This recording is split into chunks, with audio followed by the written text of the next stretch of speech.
Messieurs, dames, charmantes demoiselles, bienvenue dans le débrief d'IKF 10. Alors, heureux de vous retrouver. Deux équipes qui se sont retrouvées dans le dernier acte de cette trilogie de confrontation entre Manchester City et Tottenham. Et franchement, début de match sous les chapeaux de roue, but très matinal. On avait l'impression de revivre le match de mercredi. On avait l'impression de partir sous les mêmes standards que lors du match de mercredi. Et heureusement ou malheureusement que 4 buts en 11 minutes, c'est pas tous les jours que ça se produit. On voit ça que tous les 50 ans. Alors, match extraordinaire de Bernardo Silva, encore une fois, qui a été plein de vista, plein de clairvoyance, a sorti des gestes de très grande classe, a distillé de très bons ballons. Il a tellement sorti des gestes de très grande classe qu'à la fin du match, dans le zone mix, il a donné son titre de meilleur joueur du match à Phil Foden. Franchement, match extraordinaire de Bernardo Silva, à l'image un peu de sa super passe vers Agüero qui donne un bon ballon à Phil Foden. Phil Foden, justement, qui marque un but de vieux briscard, de vieux renard de surface. Et pourtant, le gamin, il a que 18 ans. Et franchement, pivotement, l'orientation du corps, le langage corporel, et après un pivotement parfait pour attaquer son ballon et mettre un coup de tête qui a été assez saignant. Le mec, quand même, il a 18 ans, dans un effectif tel que Manchester City, un effectif XXL, des joueurs très confirmés qui ont été achetés très cher et arrivent quand même à gratter des minutes, à se faire une place, à se pointer le bout de son nez. Il a été utilisé en Champions League, il a été buteur, souvenez-vous, face à Schalke. Il a été très souvent utilisé en Cup, il a été toujours décisif et toujours brillant, très bon ballon au pied, qui casse les lignes, qui n'hésite pas à aller provoquer ses adversaires. Franchement, c'est une vraie pépite, ce Phil Foden. On ne peut que tomber sous son charme. Alors, autant mercredi dernier, on avait vu quand même une défense qui tremblait, une défense qui avait l'impression de prendre l'eau à chaque fois qu'elle subissait les assauts de Tottenham. Autant ce samedi face à Tottenham, quand même, à part 2-3 actions de ce diabolique Wilson, on a vu quand même une défense un peu plus sereine, une défense qui a maîtrisé un peu plus les événements. Laporte, à part 2-3 erreurs de placement, il a été bon. Walker aussi a été très bon. Et le seul point noir de ce match, c'est quand même la blessure de Kevin De Bruyne. Lui, cette saison, il a quand même un physique en carton. Il se blesse très souvent et pourtant il revenait bien. Il a fait des bêtes de match récemment. Et franchement, dans cette course au titre, il va probablement et cruellement aussi manquer à Manchester City. De l'autre côté, Tottenham, on avait l'impression qu'ils étaient un peu à bout de souffle, qu'il manquait un peu de jambes, que les jambes étaient un peu lourdes. Et c'est là que tu te dis que quand même cette saison, le travail de Pochettino, il est quand même énorme. Le mec, il doit souvent composer avec des blessures. On se rappelle, cette saison, il y a eu zéro recrue, pas de recrue au mercato hivernal, pas de recrue au mercato estival, et il arrive à faire des choses quand même extraordinaires avec ce qu'il a. Etienne aujourd'hui, s'il est devenu le meilleur joueur, l'un des meilleurs attaquants du monde, il peut dire merci franchement à Pochettino. Sissoko, s'il fait la saison qu'il fait, s'il a le niveau qu'il a cette saison, franchement, il peut dire merci à Pochettino. Eriksen, à Pochettino l'a vraiment façonné. Dele Alli aussi, franchement, Pochettino. Alors oui, on va me dire qu'il n'a pas gagné le titre, mais franchement, ce qu'il fait, c'est un travail de malade, c'est un travail remarquable. Il fait progresser ses joueurs et il arrive quand même à avoir un projet de jeu, un plan de jeu qui est assez cohérent et assez concret. Alors, de l'autre côté, Manchester United a perdu face à Everton. Ils se sont fait étrier, ils se sont fait écraser, massacrer. Franchement, moi je regardais un peu leur dernier match, leur dernière prestation.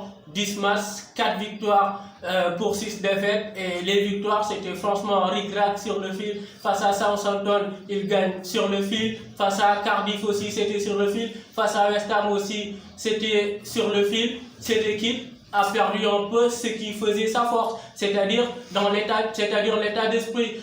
Aujourd'hui, on a perdu Manchester United dans l'état d'esprit, dans l'engagement, dans l'attitude des joueurs, dans l'investissement aussi. Ils n'y sont plus. Regardez un peu les 4 buts qu'ils encaissent face à Everton. Sur le premier but, c'est dans l'engagement clairement qu'ils se font battre. Sur le deuxième but, Sigurdsson, il a tout le temps de contrôler, de se retourner, d'éliminer, de fixer Matix, d'éliminer Matix, de se refaire sa coiffure et d'armer une frappe sans jamais être attaqué. Luca Digne aussi, sur son but, il a tout le temps du monde pour armer sa frappe. Et sur le 4e but aussi, Walcott, il se balade, on dirait qu'il est dans son jardin avec ses petits-enfants, course phénoménale. Franchement, dans l'attitude, dans l'investissement, dans l'état d'esprit, ils étaient cruellement absents. Et donc, dans l'animation offensive aussi, faut qu'on en parle, parce que moi je regardais un peu le match. Pendant pratiquement 85 minutes de jeu, il y a eu 0 tir cadré de la part de Manchester United. 0 tir cadré. Et aujourd'hui, quand on regarde cette équipe de Manchester United, on a l'impression que les joueurs se perdent un peu. On a l'impression que Lukaku ne sait pas trop où se situer. Rashford, clairement, il est en panne d'efficacité en ce moment. Et puis, Martial aussi, il n'est pas dans la meilleure forme de sa vie. Pogba aussi, quand il est un peu en dedans, ça se ressent dans cette équipe de Manchester United. Et on le disait, on répétait souvent que Manchester United concédait beaucoup trop d'occasions. Et quand vous concédez beaucoup trop d'occasions, quand t'as pas un David De Gea dans un très grand jour, et franchement, vous prenez des buts et vous perdez des points. Aujourd'hui, dans cette lutte pour la 4e place, je suis un peu dubitatif. Alors, je l'étais avant, je le suis encore plus maintenant. Alors, dans cette lutte pour cette 4e place aussi, il y a Arsenal qui s'est pris carrément le pied dans le tapis. Ils avaient l'occasion quand même de mettre 5 points provisoirement Manchester United. Et clairement, ils se sont tirés une balle dans le pied. Tout ça à cause de quoi? À cause d'une apathie défensive, à cause d'une défense qui a été catastrophique. Donc Arsenal aussi, il faut qu'ils reprennent un peu le rythme s'ils veulent obtenir cette 4e place qualificative pour la Ligue des Champions. Alors, le leader provisoire Liverpool, franchement, Firmino, Salah, ils ont mangé la feuille de masse en première période. Ils ont raté des occasions qui étaient quasi immanquables. Après, ils font un peu la différence sur la deuxième période avec Wijnaldum et Milner. Maintenant, il leur reste 3 matchs face à Newcastle, face à Wolverhampton à domicile. Ils ont aussi un match prochainement à domicile. J'oublie un peu le match.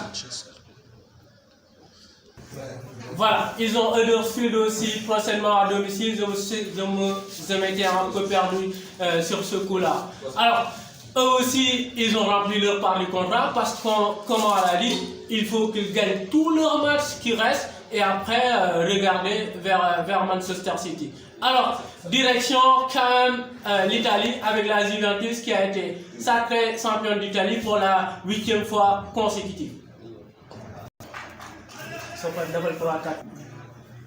Alors oui, on peut me dire que dans le championnat italien, il n'y a pas assez de concurrence, que la concurrence n'est pas assez âpre, que la Juve est un peu seule dans son monde. Mais quand même, quand vous réalisez 8 saisons où vous êtes 8 fois de manière consécutive champion, c'est quand même quelque chose parce que les titres, il faut les gagner. Cette saison quand même, la Juve, elle n'a pas assez survolé le championnat sur beaucoup de matchs. Il a fallu sortir les trucs et aller gagner ces matchs. Ils ont fait preuve de beaucoup de réalisme, de beaucoup de cynisme et ils ont été surtout cliniques. Et quand on parle de clinicité et quelqu'un qui est chirurgical, on bascule tout de suite vers Cristiano Ronaldo. Alors, lui, ce qu'il fait, c'est quand même assez extraordinaire. Il est passé en Angleterre, il a été champion là-bas, il est passé en Espagne, il a été champion là-bas. Là, actuellement, à la Juve en Italie, il est champion là-bas. Je crois que c'est le premier joueur de l'histoire à réaliser ça. Lui, il est en train de péter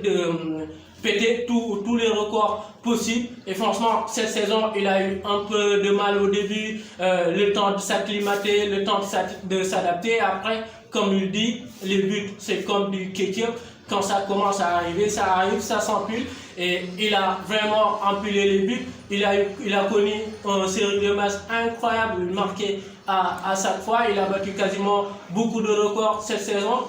Le petit point noir cette saison, c'est la Ligue des Champions, mais encore que là, il a fait tout son possible. C'était le seul quasiment à surnager du côté de la Juve cette saison. On se souvient du match face à l'Atlético où c'est lui qui les sort de l'ornière d'une situation assez délicate. Face à l'Ajax aussi, il a fait tout ce qu'il a pu. Il a marqué à l'aller comme au retour. Et franchement, pour une première saison à la Juventus, c'est quand même très très réussi. Une autre équipe qui a été champion ce week-end, c'est le Paris Saint-Germain. Alors, les séances a été repoussée plusieurs fois. Une première fois par Eric Choupo-Moting, une deuxième fois où ils ont été ridicules face à Lille, ils se font humilier face aux Lillois, et une troisième fois face au FC Nantes. Et là, franchement, grâce à un supersonique Kylian Mbappé, qui réalise aussi une saison fantastique, Paris est enfin champion en France. Alors, ne jamais banaliser au type de champion, même si franchement en France ils sont un peu seuls. Alors, on espère qu'on a été aussi impressionnant qu'un triplé de Karim Benzema. On se retrouve la semaine prochaine pour un nouveau débrief. D'ici là, continuez à partager, continuez à liker, et n'oubliez pas, football plaisir, c'est ici que ça se passe.